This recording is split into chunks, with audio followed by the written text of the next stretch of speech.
Hello guys, I hope you all are good. Now, imagine transmigrating into the body of the king's hated queen, only for the king to refuse to let you go. I am not your queen. He said it over and over again, but the king only became more obsessed with him. A hilarious transmigration soon turns into a dark romance filled with secrets no one saw coming. And if you enjoy stories like this, don't forget to check out my Patreon page for more exclusive scenes and early access to new ones. Link in the comment. Now, let's dive into our story. Chapter 1. Excuse me. Where's my palace?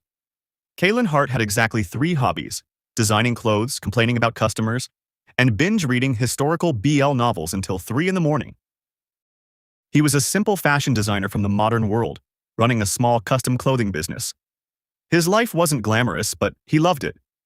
Give him expensive fabrics, a cup of coffee, and a dramatic historical novel, and he was happy. Especially if the male lead was a cold, obsessive emperor. Red flag? Kaelin scoffed while scrolling through the novel on his phone. That's not a red flag. That's the entire Soviet Union. The novel he had picked up that night was wildly popular. Its male lead was Valerius Blackwood, a terrifying enigma who ruled the empire with an iron fist, cold, ruthless, handsome enough to make people forgive his countless war crimes. His spouse, Queen Cassian Ashford, beautiful, elegant, soft-spoken, intelligent, and completely hated by the king. Their political marriage was a disaster from the very beginning. They argued every time they met, and the king barely stepped into the queen's palace unless absolutely necessary. Oof, Kaelin muttered. I'd ask for a divorce at that point. He hadn't even finished 1/3 of the novel. He only read enough to see the main characters, admire their illustrations, laugh at their toxic relationship, and wonder why everyone in the comment section was simping for such a walking red flag. All right, he yawned, stretching his arms. I'll continue tomorrow. He never got the chance. Suddenly everything in his room shined bright, and then darkness. A sharp pain exploded in his head. Then squeak. Kaelin slowly opened his eyes. The first thing he saw was a rat. The rat stared at him. He stared back. The rat blinked. Seriously? It casually ran away as if judging him for existing. Kaelin sat up, holding his aching head. If he had to transmigrate, he at least expected silk curtains, a luxurious palace, hundreds of servants, maybe even a ridiculously handsome emperor standing beside his bed. Instead, broken wooden ceiling, a leaking roof, one shaky chair, one tiny table, a cracked bowl. A room so small that if he stretched both arms, he'd probably touch both walls. His clothes looked like they'd survived 3 different wars. What kind of transmigration discount package is this? He rushed toward the cracked mirror hanging on the wall. The reflection made him freeze. Holy! It was the exact same face as Queen Cassian. The long black hair, the beautiful face, the striking crimson eyes, everything. Kaelin blinked several times before pinching his own cheek. Ow! Not dreaming. He frowned. No, I just have the same face. There's no way I'm actually the queen. He pointed around the tiny room. Look at this place. The queen lives in a palace. I live with mold. The math isn't mathing. After calming himself down, he searched the small house. No royal robes, no expensive jewelry, no palace guards, just ordinary clothes, a few silver coins, some sewing tools, and rolls of fabric. See? Commoner. Problem solved. From that day onward, Kaelin stopped overthinking. If fate had thrown him into another world, then he'd simply survive. Thankfully, being a fashion designer translated surprisingly well. Within a few months, he rented a tiny storefront and opened a clothing shop. Business slowly picked up. Apparently, nobles loved someone who could tell them they dressed terribly without getting beheaded. His favorite sales pitch became, "If you leave my shop ugly, that's your own fault." The townspeople loved him. They had never met a shopkeeper who could compliment and roast them in the same sentence. Life settled into a peaceful routine. He woke up early, designed clothes, argued with customers over colors, earned enough money to eat well, and occasionally wondered what happened to the actual plot of the novel. Hope that poor queen is doing okay wherever he is. Completely unaware that the entire royal palace had spent the last 6 months searching every corner of the empire for their missing queen. Chapter 2. Congratulations, you've been found. 6 months. For 6 long months, the entire Areth Empire searched for its missing queen. Cities, villages, borders, forests, even abandoned temples. Yet Queen Cassian Ashford had vanished without leaving behind even a single clue. Inside the royal palace, the search never stopped. King Valerius Blackthorn, an enigma feared throughout the continent, simply gave one order: find my queen. No one dared ask whether he wanted the queen back out of duty or hatred. Even General Rowan Ashford, the king's closest friend since childhood, personally led countless search missions. The queen was his family. Whether they got along or not, that never changed. Meanwhile, the missing queen was busy arguing with an old noble over purple fabric. I'm telling you, Kalen folded his arms dramatically, this shade screams I'm rich. It screams rotten grapes. It screams refined taste. It screams you're colorblind, the old noble gasped. How dare you? I charge extra for honesty. The old man bought 3 robes. Business was going wonderfully. Until a troop of royal soldiers entered the town. At their front rode General Rowan himself. It was nothing unusual, just another routine inspection. The townspeople quickly lined up. Shops were inspected one after another. Everything proceeded smoothly. Until Rowan stepped inside a small clothing shop. The bell above the door chimed. Kalen looked up with his brightest salesman's smile. Welcome. His eyes lit up after noticing Rowan's expensive uniform. Oh, a distinguished customer. He hurried over carrying several rolls of cloth. We have silk from the southern province. Cotton from the eastern valleys. Imported velvet? And these robes, he proudly held one up, will make you look richer than you actually are. Rowan didn't answer. He couldn't. His body had frozen, his breathing stopped, his golden eyes widened. Impossible. Cassian? Kalen completely ignored the weird reaction. This fabric doesn't shrink. This one keeps you cool in summer. This embroidery was done by yours truly. I guarantee quality. If it tears within a year, I'll personally yell at the fabric. Rowan heard none of it. His eyes never left Kalen's face. Alive. His little brother. Alive. His hands trembled. Not from fear, from overwhelming relief. Without taking his eyes off Kalen, Rowan spoke. Send a messenger. The nearest soldier blinked. My lord? Ride to the capital. Inform His Majesty. His voice became hoarse. That we found the queen. The soldiers immediately galloped away. Kalen blinked. Queen? He laughed awkwardly. Ah. Funny coincidence. I just have the same face. Everyone remained silent. Guys? No one? Tough crowd.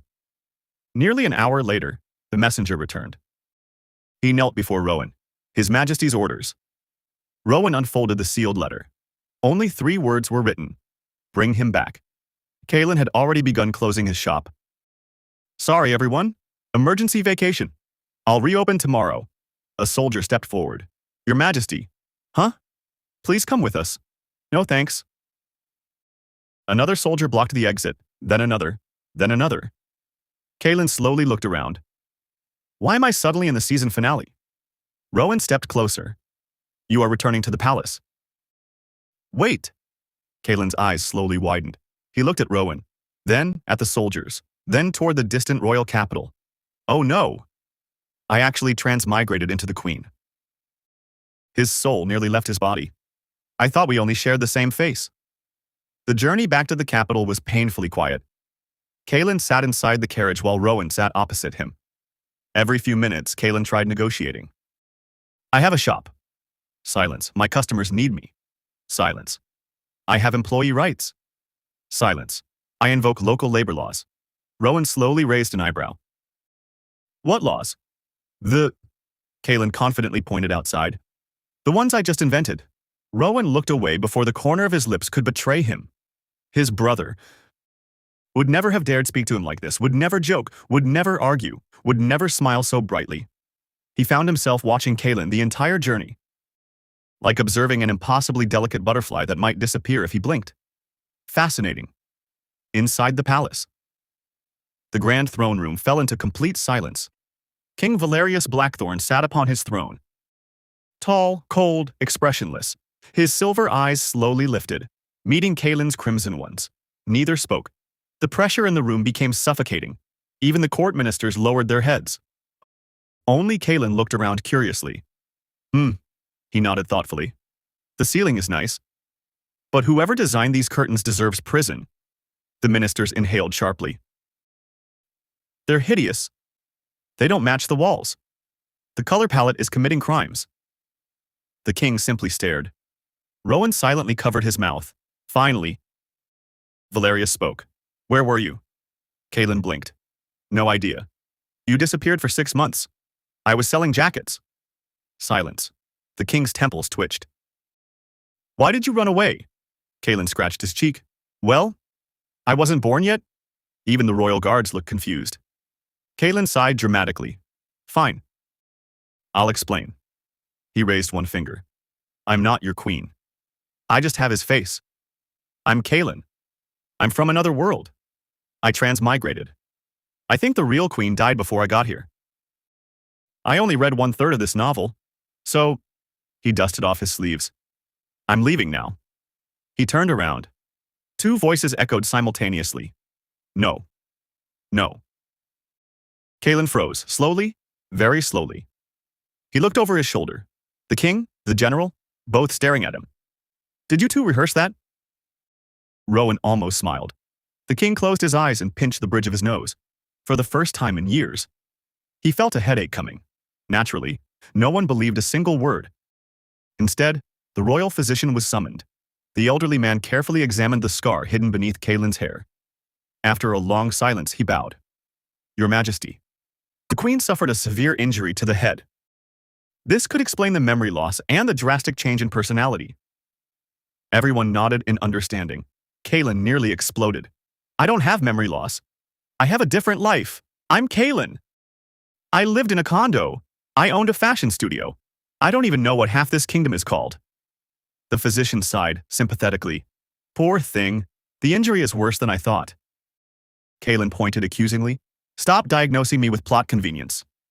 No one listened. Instead, the king and Rowan exchanged a brief glance. If this truly was amnesia, it was an unexpectedly entertaining version of it.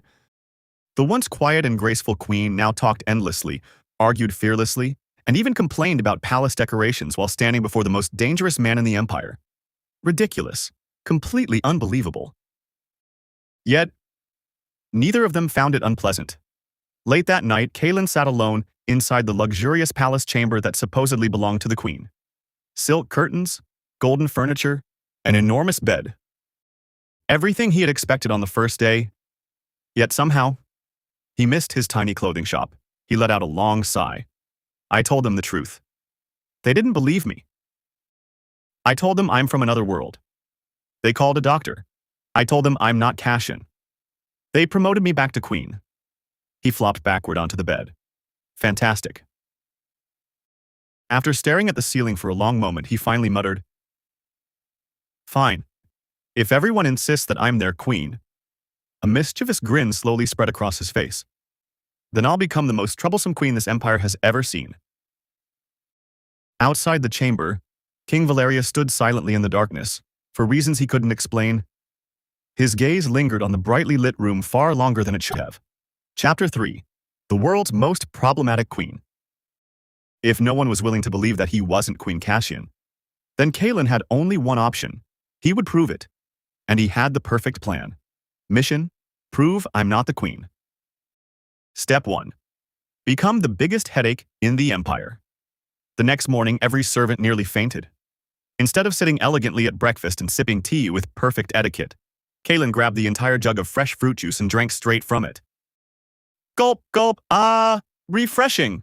The chief maid nearly burst into tears. Your Majesty, the cups. What about them? They're decorative. So am I. No one knew how to respond. The following day became even worse. Queens were supposed to walk with dignity. Kaelin challenged the palace maids to a race. Ready? 3, 2, 1. He sprinted through the palace corridors while the maids chased after him, laughing so hard they could barely breathe.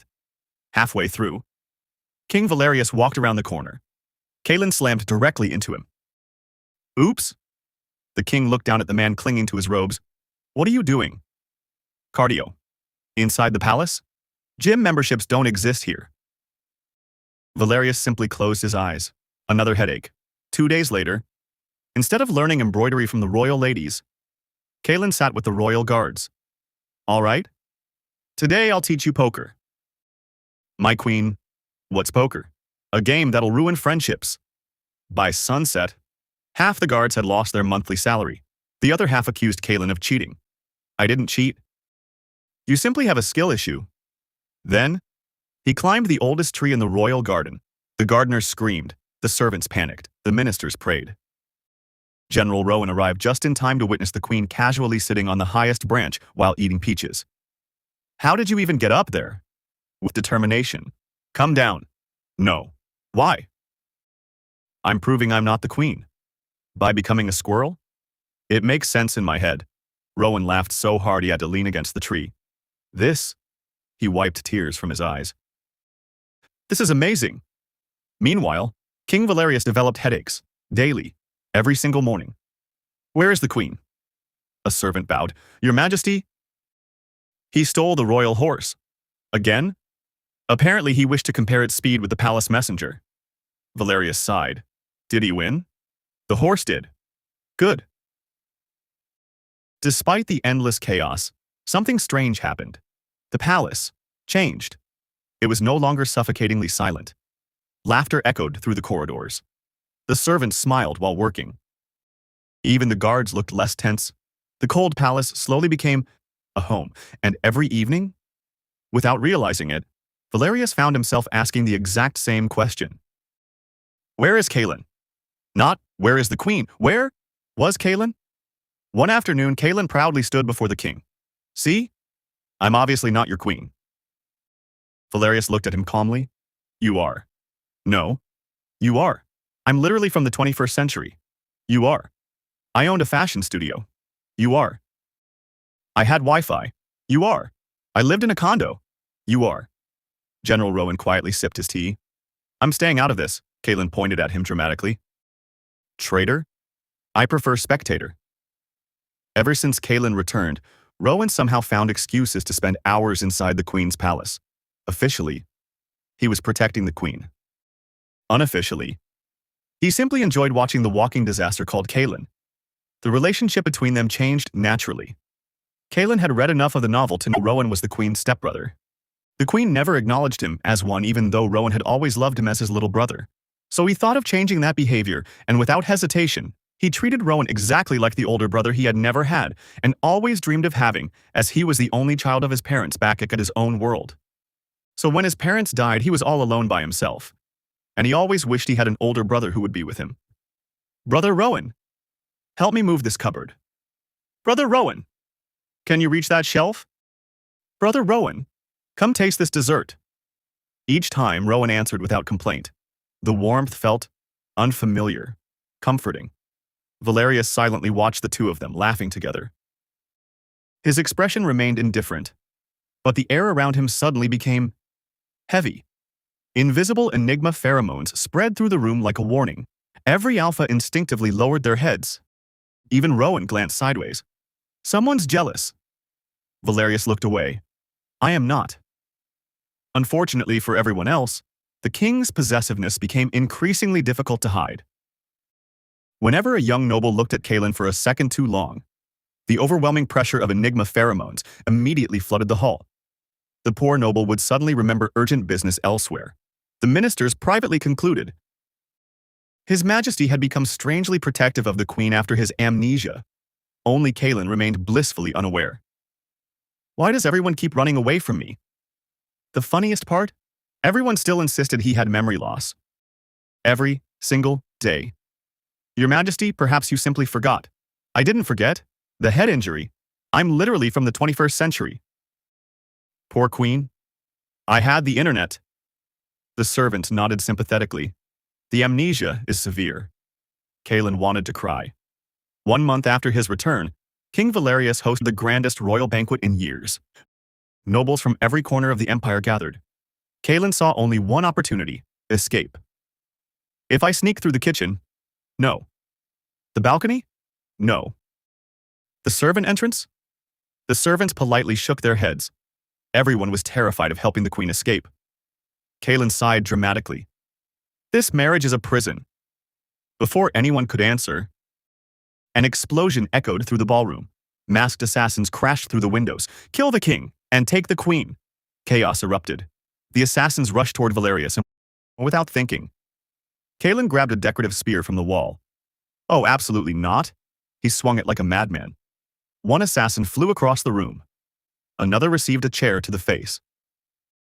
A third somehow lost consciousness after Kalen threw an entire fruit bowl at him. Who designed this banquet? There are weapons everywhere. The assassins quickly realized kidnapping this queen was far harder than expected. He fights like a beast. Retreat! One assassin slipped behind Valerius with a poisoned dagger. Kalen's eyes widened. Behind you! Without hesitation, he shoved the king aside. The blade grazed his arm instead. A thin line of blood appeared. Everything stopped. The ballroom became deathly silent. Valerius slowly looked at the scratch on Kalen's arm. Until now, he was enjoying the show his queen was putting on. But seeing him injured, his silver eyes darkened. The temperature in the hall dropped. Then, the king released his Enigma pheromones. Not gradually, explosively. The suffocating pressure crushed everyone to their knees. The assassins couldn't even breathe. Some collapsed unconscious. Others trembled uncontrollably. Valerius never drew his sword, never moved. His enemies simply fell before him.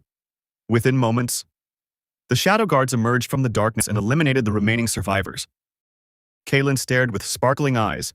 That was the coolest thing I've ever seen. Valerius turned immediately, ignoring every minister, ignoring every corpse, ignoring the entire banquet. He gently lifted Kalen's injured arm. It's bleeding.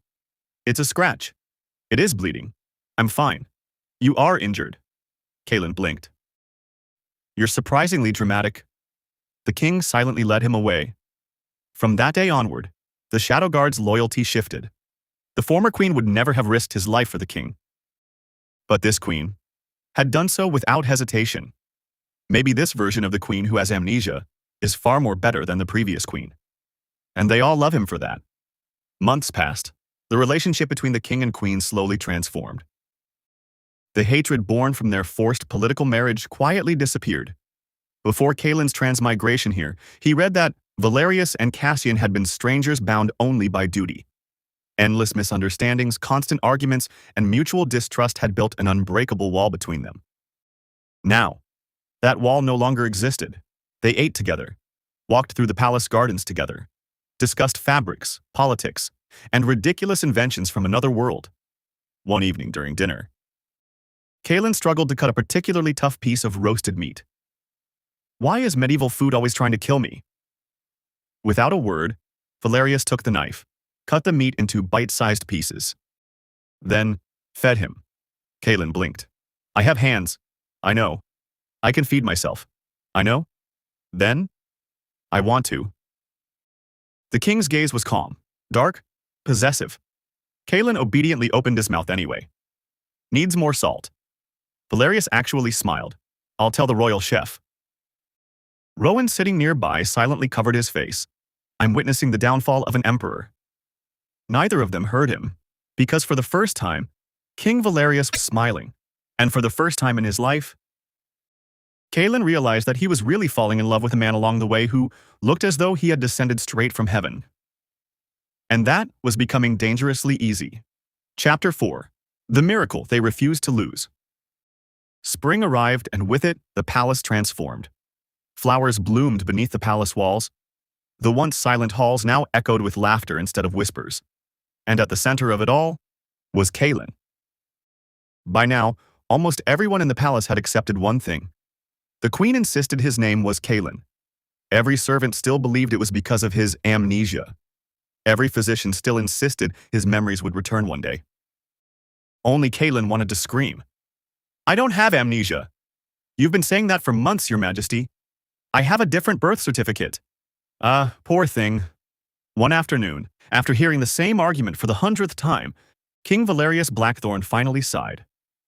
From today onward, the entire court fell silent. Everyone will address the queen by the name he wishes to be called. Kalen. No one objected. To the ministers, it was simply another way for the king to comfort his memory-lost spouse. To Kalen, it felt like the first victory he'd won since arriving in this world. He beamed. I finally have my own name. Valerius quietly watched him smile. For some reason, That smile mattered more than royal tradition ever had. Life became gentler. Every morning began with breakfast together. Every evening ended with long walks through the palace gardens. Rowan appeared in Kaelin's chambers so often that the servants eventually stopped announcing him. "Brother Rowan, what have you broken today?" "Nothing. Yet." One afternoon, Kaelin begged to visit the marketplace again. "I miss normal people." "You are surrounded by people." "I miss people who don't bow every 5 seconds." Valerius considered him for a moment. "Very well." The next morning, the Emperor of Areth disguised himself beneath a dark cloak. So did the Queen. The two slipped through a hidden palace gate. For the first time in months, Kaelin breathed freely. He laughed while wandering between food stalls, sampled sweets, argued over fabric prices, complimented weavers, critiqued embroidery. "This stitching is criminal." The merchant blinked. "Thank you?" Without thinking, Kaelin grabbed Valerius's hand and pulled him toward another stall. "Come on." "They have imported silk." Valerius stopped walking. His eyes slowly lowered to their joined hands, warm, natural, unforced.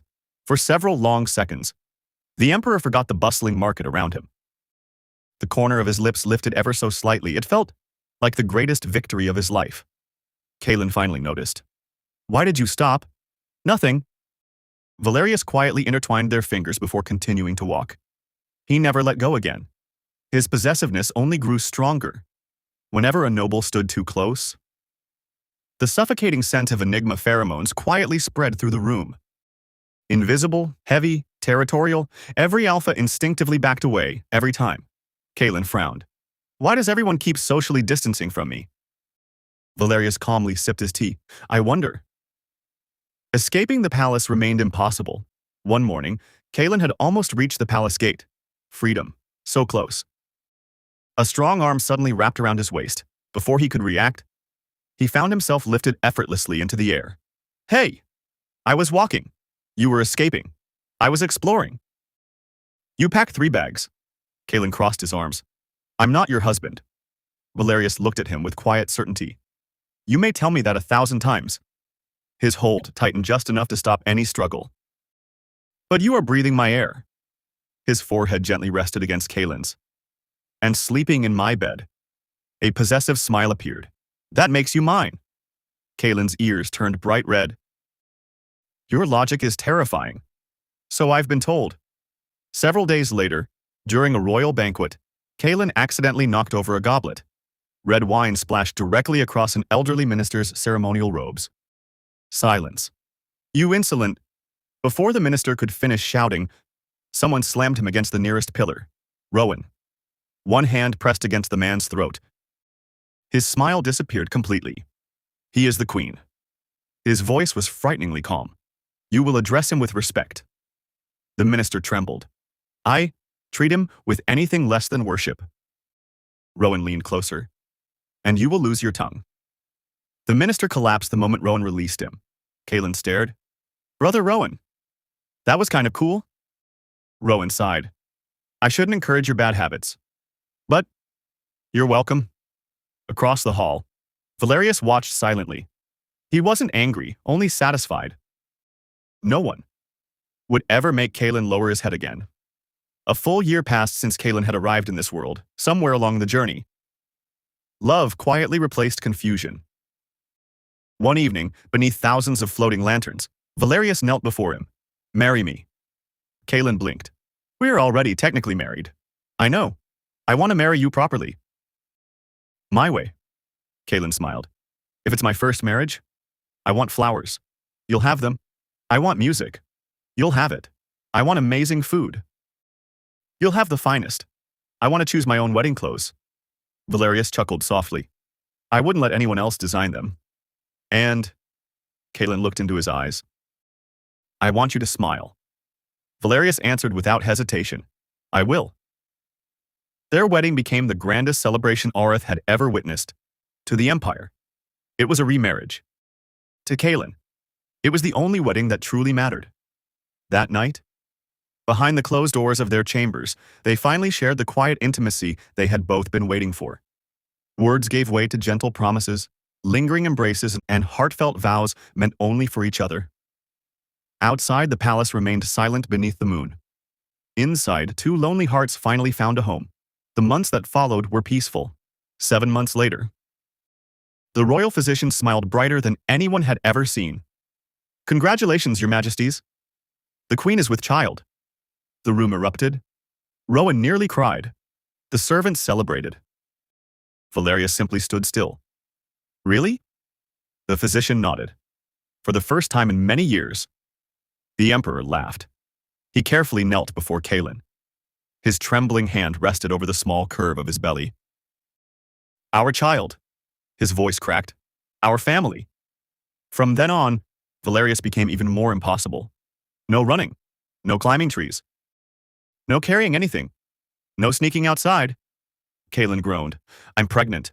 Not porcelain," Valerius answered immediately. "You are both." One moonless night. The nursery was quiet. Only Kaelin's peaceful breathing filled the room. He slept soundly, one hand resting over his now rounded belly. Valerius sat beside him. His fingers slowly traced gentle circles over the curve. "So peaceful," he whispered.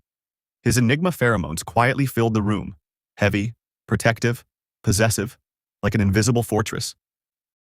He brushed a strand of hair away from Kaelin's face. "My little star, I knew from the very beginning. You are not my queen." His voice became quieter still. "Because I killed him with my own hands."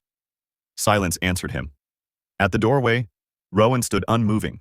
One hand rested upon the sword that had once helped decide the Empire's fate. Valerius looked toward him.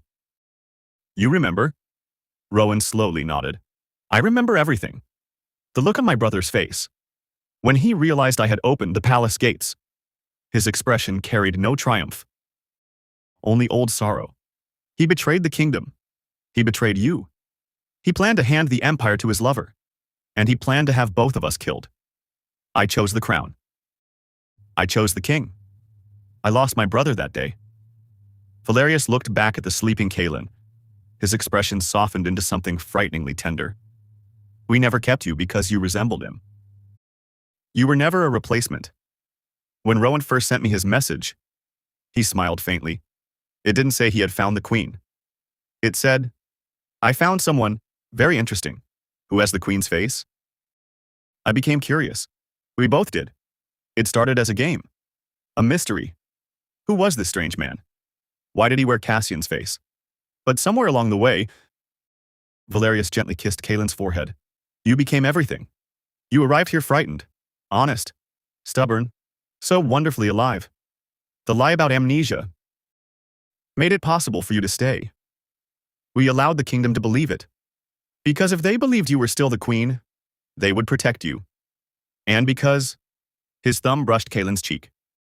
"I wanted a clean beginning. The old queen became a symbol of betrayal, greed, and pride. You were a miracle. A familiar face without the weight of old sins. I could never love Cassian. But I fell hopelessly in love with Kaelin." His embrace became slightly tighter. "Just enough to remind, never enough to hurt. If you ever try to leave," his voice was soft, terrifyingly soft, "I will search every corner of every kingdom. I will tear down mountains. I will cross worlds if I must. Not because you resemble someone else, but because there is only one Kaelin. And I cannot imagine a life where you are not beside me." Rowan watched the sleeping couple in silence. For the first time since losing his brother, he felt no regret standing where he was. He had never received warmth from Cassian, yet somehow, the man from another world had given him the family he had longed for without ever knowing it. Outside, the moon finally emerged from behind the clouds. Inside, wrapped within the possessive devotion of an emperor and the unwavering protection of a general, Kaelin slept peacefully, completely unaware that the greatest secret of his new life had already been decided long before he ever opened his eyes in that shabby little house. 9 months later, the entire imperial palace erupted into celebration. After long hours of labor, the royal physician finally stepped out of the chamber with tears of joy in his eyes. "Congratulations, Your Majesty. The queen has safely given birth to healthy twins. A prince and a princess." For a brief moment, King Valerius simply stood frozen. Then, Without caring about imperial etiquette, he rushed into the room. Kaelin lay exhausted against the pillows, smiling weakly as two tiny babies slept peacefully beside him. Valerius's silver eyes immediately softened. "You did so well, my little star." He carefully kissed Kaelin's forehead before gently lifting the babies into his arms. "Our family," his voice trembled with happiness, "is finally complete." Standing quietly by the door, Rowan couldn't stop smiling. The tiny prince yawned. The little princess grabbed Valerius's finger with surprising strength. Rowan chuckled. "Looks like she inherited someone's possessiveness already." Valerius looked at his daughter with undisguised adoration.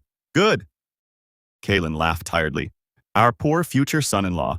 The room filled with warm laughter. Outside, the empire celebrated the birth of its future heirs.